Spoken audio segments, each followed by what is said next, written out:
علی حەمەد ساڵح جێگرەوەی شاسوار یاخود پولی دووەمی دۆمینەکەی دەسەڵات.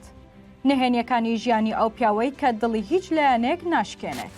بەردەوام لەسەر شاشەی تیڤیەکان ئامادەی هەیە و پەیامە توندەکانی ڕوخانی دەسەڵات لە کەناڵەکانی خۆیان دەڵێت. چوارخولی لەسەر یەکە پەرلەمانتارە و کاندیدا بۆ پەرلەمانی عێراقیش. بەردەوام داکۆکی لە هەژار و لێ قەوماوان دەکات و هەردوو ڤێلاکەشی لە سلێمانی و هەولێر بەهاکەیان 700,000 دۆلارە. ئەو ڕۆژێک دۆستە و ڕۆژێک دوژمن.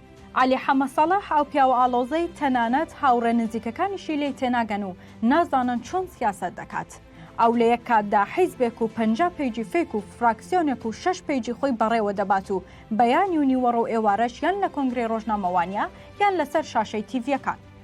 پەرلەمانتارە دژبەرەکە لەگەڵ ئەوەی داوای گۆڕینی سیستەمی سیاسی دەکات و پێی وایە تاکە چارەسەر ڕووخاندنی ئەم دەسەڵاتەیە و ئەم پارتە دەسەڵاتدارانە تاغوتن، بەڵام لە مەکتەبی سیاسی هەردوو حیزبەکە هاوڕێی سەمیمی و سەرچاوەی هەیە و بەردەوام لەگەڵیان دەچێتە مەلەوانگە و داوەت و گەڕا. علی حەمەد ساڵح بە عەرابی ڕاکێشانی بزوتنەوەی گۆڕان بۆ نێو حکوومەتدا دەنرێت و هاوڕەکانیشی دەڵێن تەنانەت شیرینی برنە حکوومەتی بزوتنەوەکەشی وەرگرتووە. هەرچەندە تا ئێستا بە دروستی ڕوون نەبووتەوە، بەڵام هاوڕە نزیکەکانی تۆمەتباری دەکەن بە تۆمارکردنی ڤیدیۆی نهێنی نەوشیروان موستەفا لە ساڵی 2015. ئەو کاتی پارتی و بزوتنەوەی گۆڕان لە کێبڕکێیەکی تند و دەستە و یەخە بوون.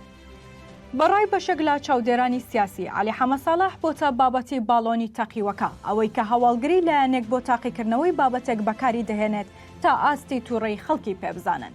هەر بۆیە دەگوترێ ئەو بابەتانی ئەو دای دەبەزێنێت ئەوە پلانە.